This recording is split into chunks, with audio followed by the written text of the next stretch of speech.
This is Introduction to Voice Acting, number 2. I graduated from the Savannah College of Art and Design with a bachelor's degree in fine arts and performing arts, and I also minored in sound design. I started out voice acting at my local radio station, and then during college I got involved with a lot of animation projects for some student films. And I also was in a play, and I starred a major role in a student film. And but right now, I'm still auditioning for a lot of things and just looking for work, and I plan to move to Atlanta soon. I'm originally from Augusta, Georgia. So, and I will ask my cousin Scott. How are you guys doing? My name is Scott Smith, and I don't have as awesome stories, actually, but that's it for voiceover. There's a lot of ways to actually get your foot in the door in this career. I started at my college radio station about a year ago, and I said the right thing to the right person. I started doing, free work, but it was great work because it gave me a lot of experience. And then actually last year at MetroCon, I met someone named Janet Corrigan with an original animated series called Space Saga. It's actually pitching to a lot of networks right now. And I just said the right thing after unfortunate circumstances, but I was lucky to agree and actually get an audition, and things have gone well since then, and I've done other small animations with Ashley as well, either student films or independent animation, and I've done a lot of local radio and local commercials. That's primarily what I do. I'm from Tampa, Florida, so primarily I do local radio commercials. And that should be good for us. And as I said, welcome to Intro Voice Acting, and we're going to do is review really fast what we did yesterday. Yesterday we talked about what we do, the technical side of how we bring characters to life, how we make them believable. Obviously, voice acting, we act our voice. From the actor's standpoint. The actor's standpoint, basically. We've got a character, we've got the description, but we only have our voice. We don't have our facial expressions, our hand gestures. We only have our voice to bring these characters to life. And it's just a very technical process, but we recommend you get any form of acting necessary, theater, on camera, anything. Acting is great. Improv, anything. Vocal lessons, anything. You must have great control over your voice. It's an instrument, you know where it resonates, anywhere. Take care of it. It is your moneymaker. If you cannot speak, you cannot work. You want to add anything to that? Yes, basically voice acting is not a job, it's a business. You can't just walk in somewhere. It's like, oh, like a job in voice acting, like I could work for just this one business. No, it's basically you are advertising yourself. The only product you have is your demo CD, and a demo is a track of all the good voice work you have done, and you put it in a CD. And for example, there are some types of demos. There are a character, a commercial demo, and a narration demo. For Scott, he created a very unique demo, which is a creature demo, which it could be very useful for a lot of animation projects who might need creatures' voices, and so that's very good. And you pass on your demo, once you're finished with that, onto agencies and businesses. And the great thing is you can even work on voiceover from your very own home if you cannot make it to major cities like New York or Los Angeles or Vancouver. And we're going to elaborate on that in this panel. We're going to talk about how to audition and how to get your foot in the door, and just taking the right steps so that you won't make a mistake or embarrass yourself. Which I do a lot of, but everyone will. Now let's see. Your main thing with voice acting that sells you is your animation demo. You have a resume and all that stuff, but mainly before you fill the resume, you've got to have your animation demo. This is your best work that is selling you. Generally, an animation demo is 1 minute 20 seconds to 1 minute 30 seconds. Your best voice is with a nameplate, Scott Smith animation, and then you go into various character voices. And these can be anything from Saturday morning cartoon, kind of over-the-top silly characters, to more TV-esque, very serious things like Legend of Korra. Very more serious characters. But basically what it emphasizes in your animation demo is not silly voices, it's characters that are believable and portrayed exclusively through your voice. And if you portray a lot of characters, you can actually write in them talking themselves. But an animation demo is very simple. It's basically background music and voice. So it's not the most scary thing to make, but you need to have your best work possible and good recordings of it. And one thing you might be surprised with is you can I would recommend, if you're going to make your character demo, record your natural voice first. To like introduce yourself and where you are from. And there are a lot of people who are looking for new voices, and they might want to use just your natural voice because everyone sounds very different. And so that could be very useful. I mean, you can get a gig just like that, just with how you speak. So just keep that in mind. And what Jim Taylor always tells you, and actually told me, is that your main voice, your normal head voice, the one you've been using your entire life, is your moneymaker. That's what you'll get the most gigs with. That's what you do commercials with. You do narration. That's what you do a lot of characters with. So this voice here, the one that you've been speaking with your entire life, is one of your main ones you need to get control of. Because if you can't get control of your normal voice, I mean, how are you going to handle characters? There's foundations on that voice. But for animation demos, one important thing is this. I've heard a lot of animation demos, and they're not always good because people think an animation demo is either silly voices, bad accents, or impressions. Impressions are great, but trust me, you need that in a separate reel of impressions. Maybe you can do a same character type, like a Yogi Bear-esque kind of character that is kind of thieving and tricking and kind of wacky, but don't just do a Yogi Bear in your demo. They already have 20 million people looking at Yogi Bear. Make it even better, like tweak it up a bit, just don't make it. But just no impressions. Yeah. It's just no. And that voice already exists. Yeah. They don't want. And no, just, bad acts like, "Oy vey, woman, I want to go to the store, oy vey." It's like, yeah, that's annoying. But I recommend it on a separate reel or bring character to it, Bring it to life, bring it over the top, and make it believable. It's not the accent making the character. The accent is just a product of that character. It's just how they communicate. And of course, voice acting, voiceover, a lot of times people think that, oh, I've got a good voice, I should do this. That's not always the best way to start. It's really this, you've got to be serious. A good voice will help you, but it's not going to guarantee you work. And in this business, you're hired and you're fired pretty rapidly. Turnaround is pretty fast, believe it or not. I mean, you'll actually have to have multiple gigs to support yourself. It's not just, one gig, silver bullet. You've got to keep getting those gigs so you're stable. One thing you got to ask yourself, and Griffin Freeman mentioned this in his podcast, which I think is really true, is you have to ask yourself, do you want to act? Not just voice act, but can you act? Can you actually deliver, your voice talent to these people? I mean, some of you might be shy and, socially awkward and can't really face, new people. I mean, I used to start off like that. But you have to ask yourself, if you really want to do this, you have to have a passion for it.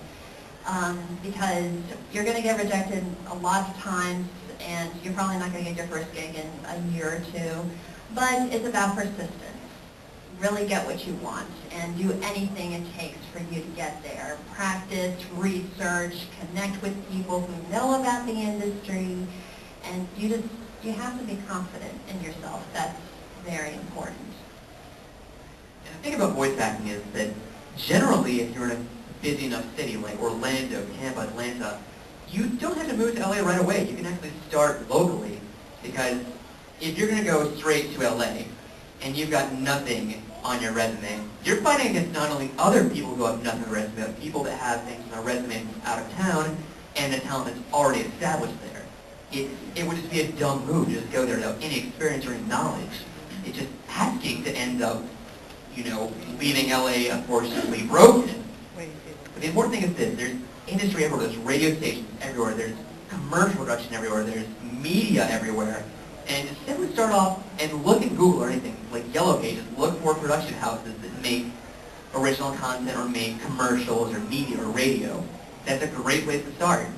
And they're always looking for people. I mean, there's no set, one person to go to these things. Like local commercials, it's always someone different.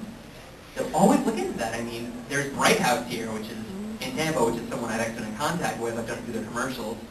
that is very big here. And just anywhere you go, you have their own TV station, everything. Just look for that. Where you go, there's going to be media industry.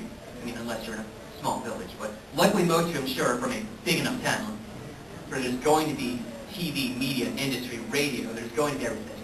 But always look for that. Just check. The internet is your friend. Research.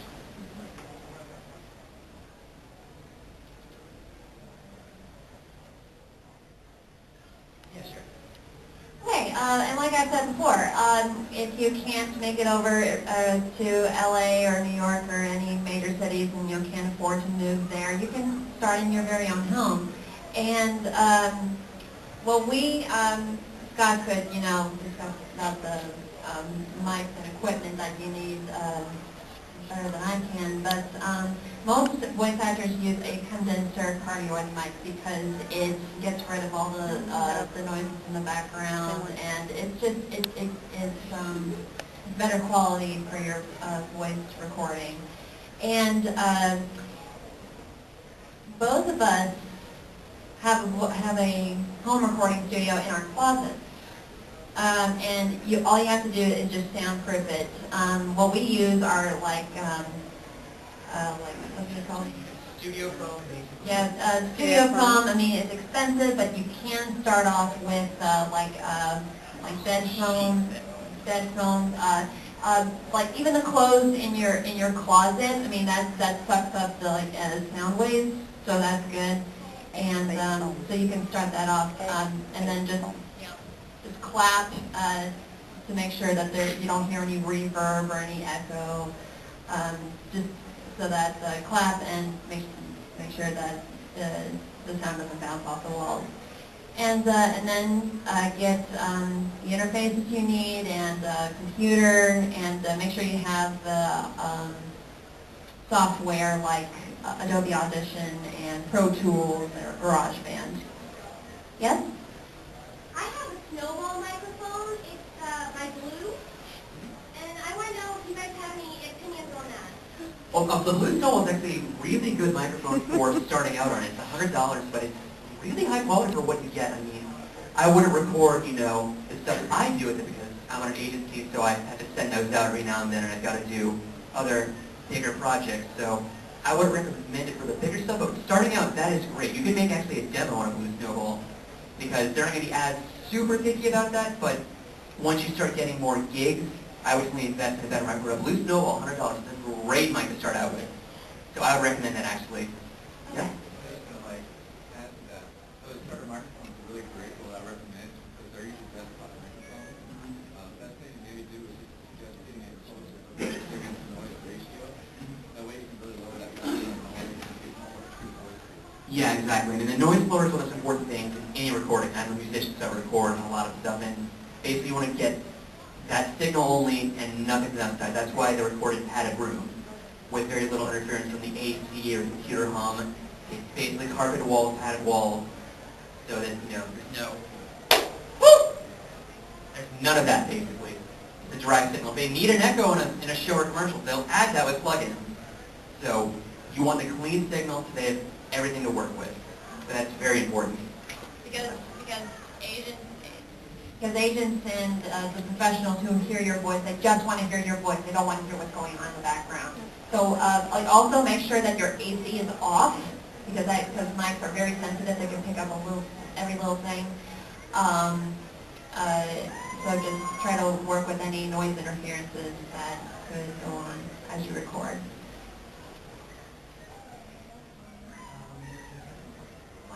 But basically the standard voiceover mic, as she said, is a condenser microphone.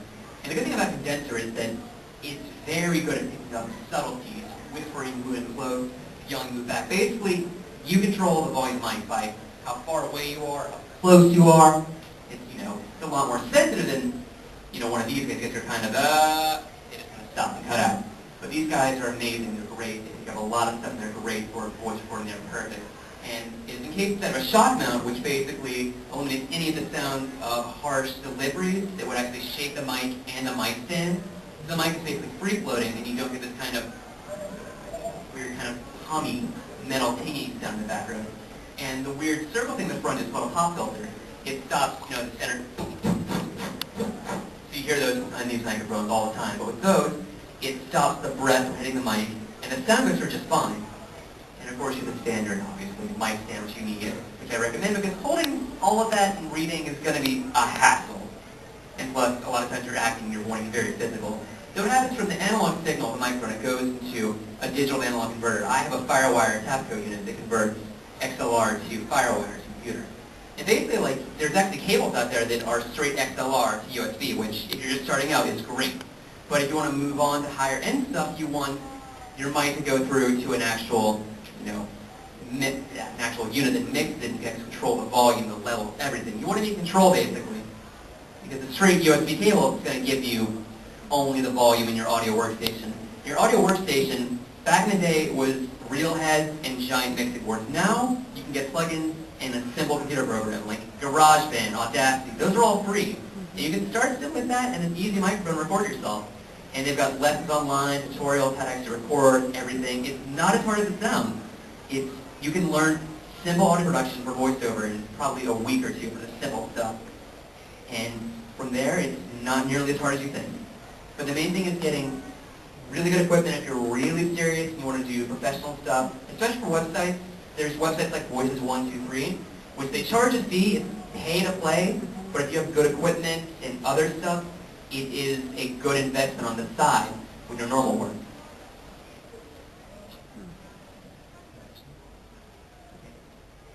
Oh, yeah. About equipment, and also that's the demo CD. Yeah. You're not sure what is your great voice, but when it comes to having a mixer, you have control of certain things like the treble bass, mid-tone, you have compression. Would you suggest that you keep all of that flat, or do you feel it okay to enhance Just it? make sure that it doesn't alternate your voice in another way. Yeah. But basically, compression is a very good thing to have for a voiceover demo because you want to hear all of it, the same level, which is good. I mean, I don't actually use this much because I prefer to actually mix them individually, so I record individual files. But compressor, you simply apply it, makes, and then the louds, and it puts them all to the same level, which is definitely good. You don't want to scare the audio engineer and then listen to you. But yes, compressor is a great thing to have. So you're saying that's okay to use in the It's perfectly okay to use compressor in a voiceover demo. And my mic actually has various decibel monitors. It's actually got a -5, -10 for when you're yelling, and it's also got a bass boost on it for, lower frequencies. But for your voice, generally, it's not going to have that fluctuation that an instrument would. Like, recording a really low bass guitar or a really high-pitched violin, you want to use that. But for voice, it's not nearly as low and high. So that's a good question. Okay, we're going to talk about the auditioning process of recording auditions from your own home.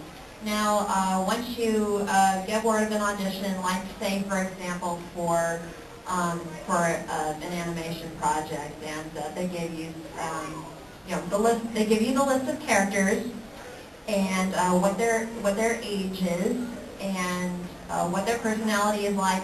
They give you a brief synopsis of their background. And also what the story is about. You need to know that. And Yes, they generally include a picture, and also they're very good. They'll contain actually the headshots, like separate emotions. But generally, it's standard front, back, side, kind of a nice, yeah, concept art. yeah, and and they'll give you a script, obviously, and they'll give you like, I'd say about 3 lines of that character, and then you start to go at it. And as you're auditioning, you don't have to bother with trying to get the line right, because now with digital recording these days, you can repeat the line in different ways. Like, even if you mess up, that's not a problem, just keep going. Keep going, don't stop to record and start over at the very beginning. I mean, just let the recording just go on without touching any buttons, and just keep repeating the line in different ways. Don't say it in the same way that you do, and just experiment with it. And then, as you are done with the recording, go back and choose your best one. And if you want someone to like look at it and give their opinion about it, like some things that you could do, then take advantage of it. And during an audition, what you want to do is you don't always want to send out just, if there's 3 lines, you get 3 reads. That's okay, but it's a little rash. You want to do a few separate takes of those reads, because sometimes the director himself has something in his mind, put something else in your mind. That's why you want to give it a few different reads. Like, I usually do 4 reads for a line if it's for a character, with different, heights of emotion, very emotional, more neutral, and more exaggerated. Basically, just, all over the place. I can show them I can hold the voice and the character, and then go over the top, I can stay normal. Basically, just showing them that you can do this. You can crank it up if they need it and turn it back if they need it. But generally, if you think you're going over the top, that's always better than underselling the character, because at least if you're over the top, you can tune the character back. If you're not even reaching the character, then it's a lot harder to bring more of that character into it than to bring it out. But practice, practice the lines first and use different voices before you record, just to get yourself warmed up. And for live reading recording auditions, you go into a studio. It'll be, a padded room. It'll probably be too hot or too cold. The AC is whack because sometimes they have to have the AC off to avoid noise interferences. But you just come in, and you don't need to mess with the mic. There will be a mic engineer there to set everything up for you and have the script in the music sheet stand.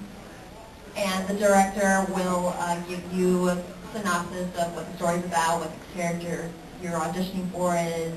And if you have any questions, please ask, because it's going to help you in the auditioning process. So that it's like, okay, I think I got an idea of what I'll do to meet their expectations. And with the audition process, one thing you never want to do is you do not touch the mic. You don't go into the top, is this thing on? No. That is not only unprofessional, but the sound guys are a little protective about their microphones. So you just stand there, you wait, you put on your headphones, you wait for your line, your cue, look over the scripts. Generally, you've never seen the scripts, but you've got a good 5 minutes while they're setting up. And of course, they'll ask you, give us a sample line, anything from 1, 2, 3, just, testing, 1, 2. They always will ask you whatever for that, get the mic levels and such. And just, find your place where you're comfortable. Just find a place you're comfortable on the mic. Don't crowd it too much, but don't, act too far away. You want to find the nice sweet spot on the microphone with the audition. And it may seem tense and it may seem, cold, where they just, go, okay, next. It may seem cold, but it's because they're hassled, they're hurrying, they're on a budget. They're renting out the studio to audition, so they're going to be worrying about their budget. So you've got to not take anything personally, any critiques. Just take it at face value. Don't take anything personally. They are on a time limit. They're on a budget limit. They want to get you in and out there and hopefully cast you. But of course, they give you any critique that you might seem bad if you don't fit the character. Don't take it to heart. It might not be the character for you. If you don't hear back from an audition for a couple of weeks or longer than that, then it's just that they just didn't cast you. It's just not, you're not what they're looking for. But again, don't take it personally. Just move on. And see, basically all actors, like after an audition, they just toss the script in the trash and they just move on. Just don't think about it. Don't think about how terrible you were, or, oh, you could have done this better. I mean, if there's something that you discover that you could have done better, practice it. Get better at it. And challenge yourself. I mean, I love challenging myself, trying new things. It's just great. It just helps me to get better at it and feel more confident as well.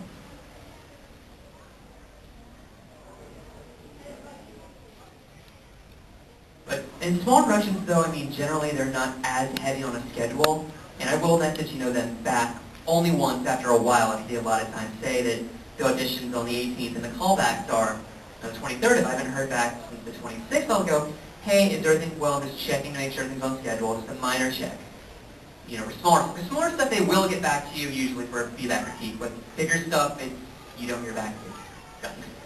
But always be professional. I always send a courtesy email after I record. Thank you so much. Just, at the very least, I may not have been cast, but then later on they might go, well, that guy was actually very nice. And my friend just asked me if I knew any voice actors, so I could pass them go along. But Always be professional, kind, courteous, everything. Your relationship, if it's good with anyone, they will recommend you and they will call you back for other things. Yes, voice acting is all about getting your name out there, getting your face out there, and just sending out your demos to a lot of people. And so I would try, I mean, right now, I'm going through the process of going to some networking events. They can be in your local town, and meet different people. I mean, just pass out, I mean, get business cards, and just really get yourself out there, because it's going to help. And, you know, it may not be a while, but you can be surprised when you get a strange phone call from someone you met, like, 2 years ago, or whatever, and then, you'll be surprised. I mean, you'll never know what pops up, and it will happen. That is, like Doc Brown says in Back to the Future, if you put your mind to it, you can accomplish anything. It's always the context of the line. It matters what they're saying before and after, so pay attention to the lines in and around you. It's really going to affect how your character reacts to it.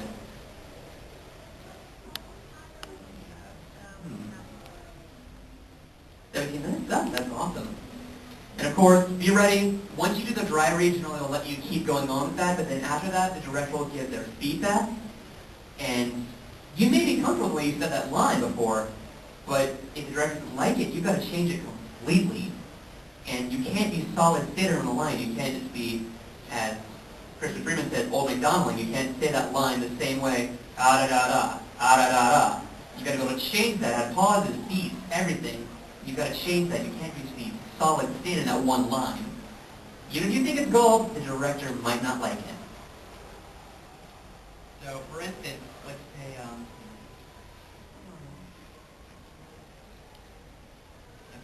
so that's for a line of, for Cyrus, I'm wondering how I think I should say that. See that crevice? I'll throw you that way. Oh, sorry, he's actually stressed right now, sorry. See that crevice? I'll throw you that way. It should be close to the catch, but we only have one shot. And then the director might not like it. They might say, you know, he's catching his breath, he's out of the moment now. He actually is more comfortable holding them because he's not in sheer peril, so he might be a little more comfortable saying that line. Oh, sorry. But so, I do the take again. See that crevice? I'll throw you that way. It should be close to the catch, but we only have one shot at it. So they might like that. They might go, actually, more stress. So it's all about the director wants how you interpret it.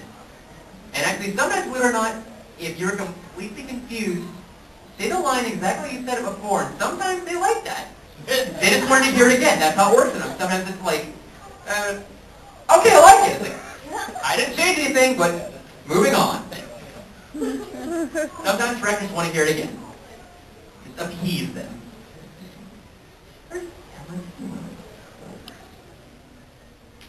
And of course, with voice acting, you guys know anime, Dragon Ball Z, all that. It's not just, you know, your scene, your line. Always fighting sounds, reaction, everything. And, you know, if you're punched, you've got to cough up blood. You don't know how to do that. I mean, how would someone, the director goes, are you actually, your character got punched in the gut, he's coughing up blood. You can't take that.